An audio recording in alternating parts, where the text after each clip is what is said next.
Hello, I'm joined here with composer Michael Frazier. Such a pleasure. Michael, it was really so nice to work on your piece, Moon Eyes. Uh, it- it's so beautiful. Thank And you, Doug. as I understand, it's based on Miles Davis's Moon Dreams from the Birth of the Cool album. So tell us a little about this gem of a piece. Sure. So I wouldn't say that it's necessarily based on. Really, the only thing that I really extracted from the work, besides just the inspiration, because I love the work so much, is the just some of the harmonic usage that Miles employs in the recordings that I've heard. But in particular, you know, the main reason why I was so attached to Miles Davis and in particular the Birth of the Cool album and Moon Dreams is that it was one of the first pieces of jazz where I really started to consider the the significance and the importance of Black musical artistry and how that influences and informs myself not only as a composer of color but as a musician as well.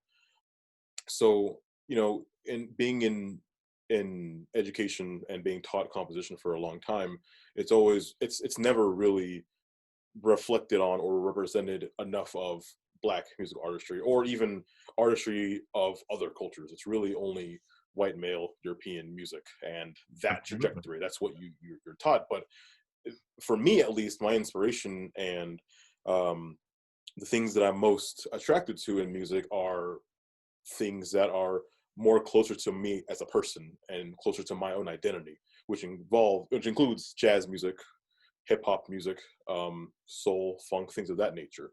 So once I started to realize that I shouldn't be scared to let those things really influence and inform my decisions, is when I was like, I need to enhance my own musical character by welcoming these things that make up my musical background, not feeling as if I have to always fit in within the expectation of what is right now just the general Western musical expectation.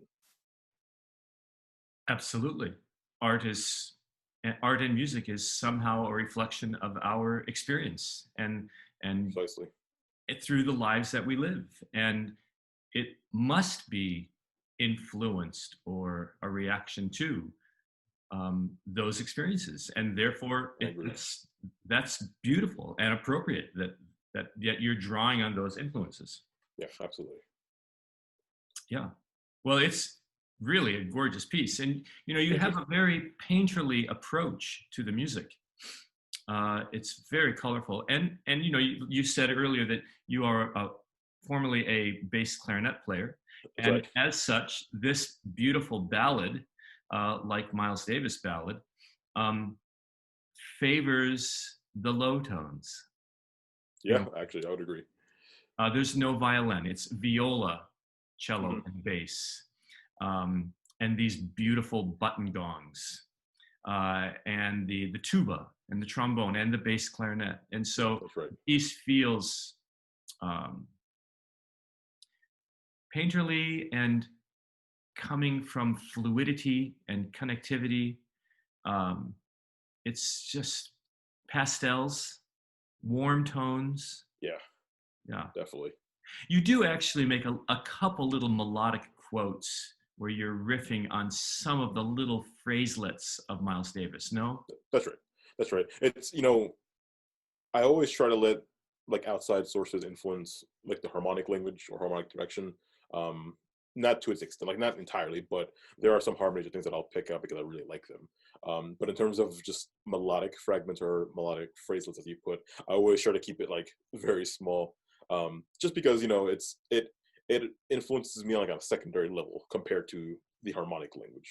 Hmm. Hmm. Well, thanks so much for sharing those thoughts. Definitely. Such a beautiful piece. I look forward to more of your music. Thank you so much, Tim. I really appreciate it.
you.